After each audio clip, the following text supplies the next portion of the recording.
Hello friends, good morning. Today we will start with remaining topics of data handling chapter. In last class we have done arithmetic mean and range. Today we are doing remaining topics. So firstly we start with median. Median, as the name suggests, median means mid value.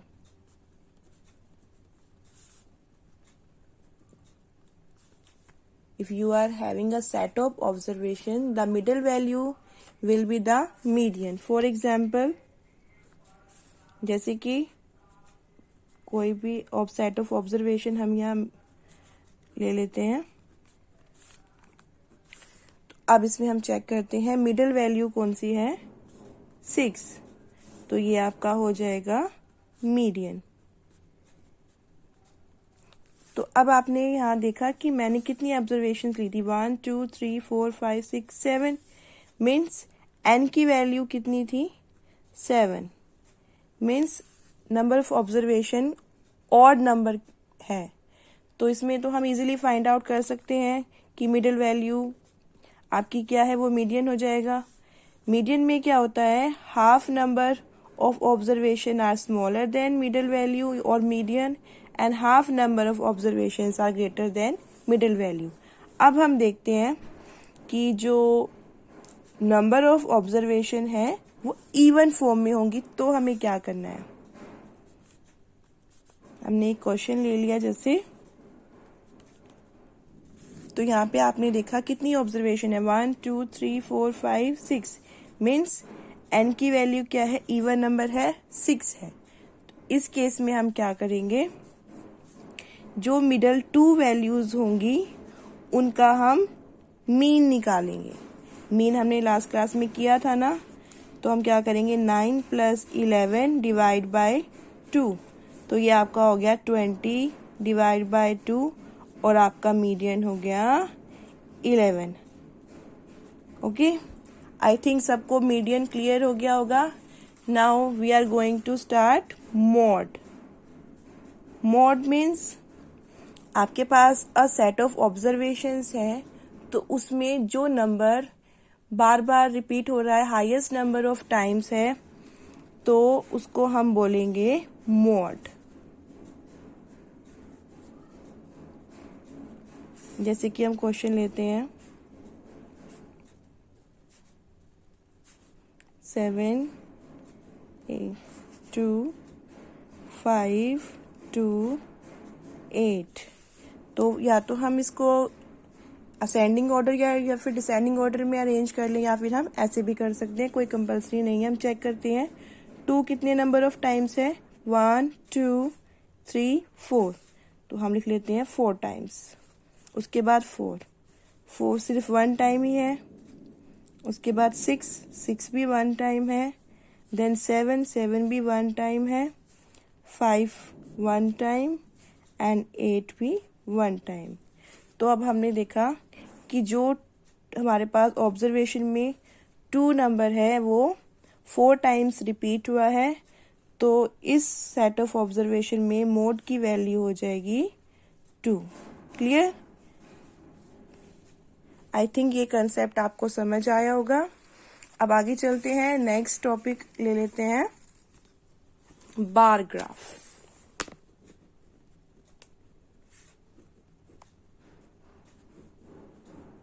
Bar graph, आप सबने graph paper देखा होगा, उसमें boxes बने हुए होते हैं, तो उसको हम बोलते हैं ग्राफ। अगर हम ग्राफ में अपना जो क्वेश्चन सोल्व करते हैं, अगर ग्राफ आपका बार की फॉर्म में है तो उसको हम कहेंगे बार ग्राफ।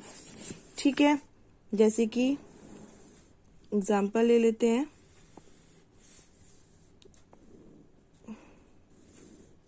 तो ये आपका हो जाता है बार ग्राफ। ग्राफ पेपर पे जब हम अपना क्वेश्चन सोल्व करते हैं बार्स की फॉर्म में, तो उसे हम कहते हैं बार ग्राफ। तो जैसे कि हम एक क्वेश्चन लेते हैं, मान लेते हैं कुछ स्टूडेंट्स हैं, उनके एग्ज़ाम में मार्क्स आए हैं, तो उसके लिए हमें बार ग्राफ प्रिपेयर करना है। मान लेते हैं इंग्लिश में मार्क्स आए हैं 8, हिंदी में आए हैं 7, मैथ्स में आए हैं 9 एंड एसएस में आए हैं 6 मान लेते हैं। ओके, तो अब इसको अगर हम बार ग्राफ की फॉर्म में सोल्व करेंगे तो क्या करना है हमें, हमारे पास 2 एक्सिस होते हैं। ये हॉरिजेंटल एक्सिस होता है हमारा x और वर्टिकल एक्सिस होता है y। तो हमारे पास 2 एक्सिस हैं। तो अब हम यहाँ पर अपनी स्केल लेते हैं। देख सकते हैं आप यहाँ से 1 से, ये जो नंबर है 1 से 10 के बीच में लाई करते हैं, तो हम यहाँ पे स्केल लेंगे 1 2 3 4 5 6 7 8 और 9। ओके, तो हमने यहाँ अपना x एक्सिस और y एक्सिस ड्रॉ कर लिया है। अब हम देखते हैं इंग्लिश में कितने मार्क्स हैं, 8। तो हम अपना बार ग्राफ ड्रा करेंगे 8 पे। उसके बाद हम देखते हैं हिंदी में कितने मार्क्स हैं, 7। तो अब हम अपना बार ग्राफ ड्रा करेंगे 7 के लिए। मैथ्स में कितने मार्क्स हैं, 9 और एसएस में कितने मार्क्स हैं, 6। तो ये आपका हो गया है बार ग्राफ। उनके नीचे हम सब्जेक्ट्स के नेम भी लिखेंगे।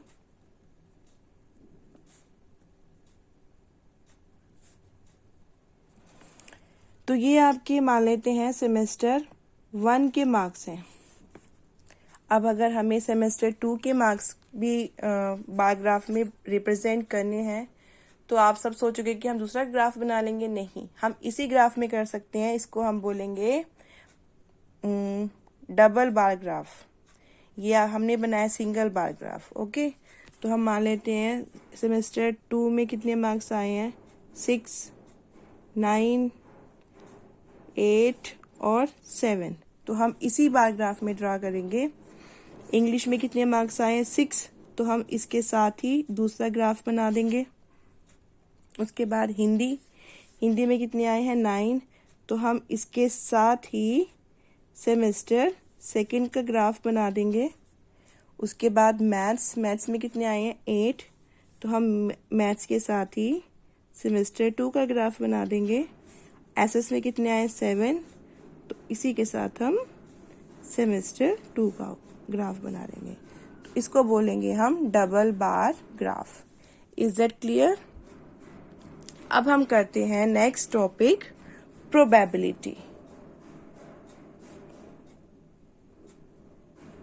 प्रोबेबिलिटी मीन्स कि कोई भी काम होने के कितने चांसेस हैं, वो आपका कहलाता है प्रोबेबिलिटी। कि कोई काम किस तरीके से, कितनी मतलब कैसे हो सकता है, किस काम को करने की क्या चांसेस हैं, वो आपकी होते हैं प्रोबेबिलिटी।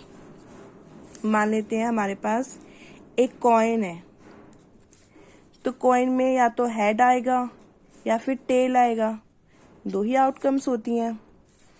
तो अब जैसे कि हमने पहले इसका फॉर्मूला लिखते हैं प्रोबेबिलिटी का।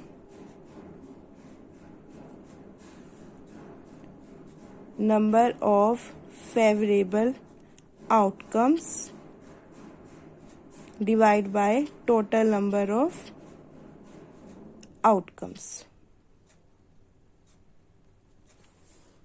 ठीक है, तो जैसे कि हमने एक कॉइन